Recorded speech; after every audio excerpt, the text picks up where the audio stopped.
House Republicans turning up the heat on Manhattan DA Alvin Bragg. In fact, they've got a new bill that would prevent rogue DAs like Bragg from using federal money to investigate a president. But that's only a small part of the showdown. House Judiciary Committee Chairman Jim Jordan says he is not backing down. Bragg sued him yesterday, claiming Jordan was meddling in the criminal case against former President Trump. But Republicans have said they are ready to fight fire with fire. Joining me now to discuss, Ohio Republican Congressman and Chairman of the House Judiciary Committee, Jim Jordan in the House. Hey, man. How you doing, Jimmy? Good to be with you. Of course. We wanted you to be in New York, but I know you're not crazy enough to walk through the streets of New York under Alvin Bragg. It's so bad, man. Well, I mean, it is. It is. And we're going to hear from some of the victims. We're going to hear from people, one mom who lost a son.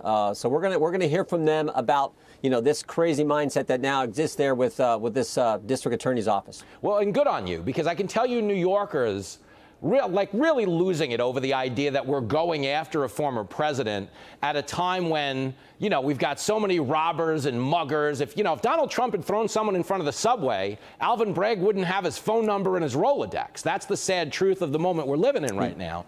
But let me ask you this, okay? Because we hear a lot from the left about election interference and protecting democracy. On some level, doesn't this kind of fall into that folder?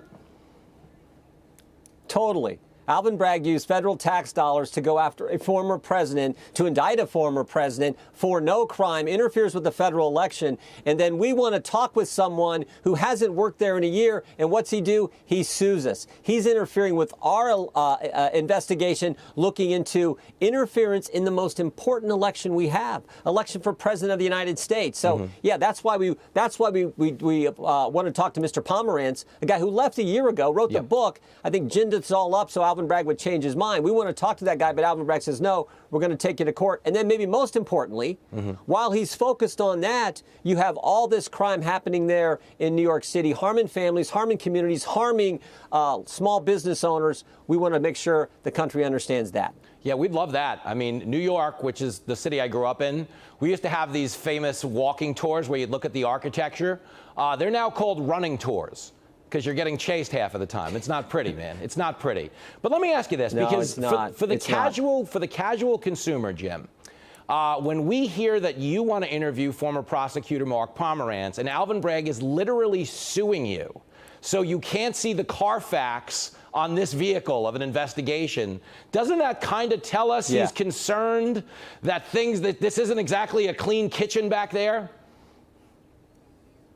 Of course it does. And we're concerned, was there some coordination with the Biden DOJ or the Biden White House with District Attorney Bragg and his office? I mean, we know they hired Mr. Colangelo, who just used to work at the Department of Justice. That's why we sent Mr. Colangelo a letter asking certain questions. So we'd like to know all that information. After all, federal funds were used. This is the most important federal election we have. And think about the position President Trump was put in. The Federal Elections Commission says if he would have used campaign funds to pay for this non-disclosure agreement, that he would have been in violation of federal law. But Alvin Bragg says the fact that you didn't use campaign funds, you're in violation of a misdemeanor and a federal statute, and the local prosecuting attorney is going to bring the action. President Trump couldn't win either way. So when you have that kind of conflict, it's incumbent upon Congress to say, how do we remedy this situation? And one of the ways we can do that is the bill that one of our colleagues on the committee introduced, Congressman Fry introduced just today. Well, and we're all behind that bill, but let me ask you this. Is there any chance that C-SPAN is covering this field hearing? They've said not, but that's sort of consistent now with C-SPAN. They didn't cover our hearing down in Yuma, Arizona on the border when they should have. They've indicated they're not going to cover this. Democrats are going to be there at this hearing. I wouldn't know why. I think most other people are going to cover this hearing. I don't know why C-SPAN wouldn't, but I think it just shows their bias. Well, we got your back. We'll put it on all the stolen TVs here in New York so somebody watches it for you. You're the best, man. Congressman Jordan, we appreciate your time, brother. I'll see you soon. My man.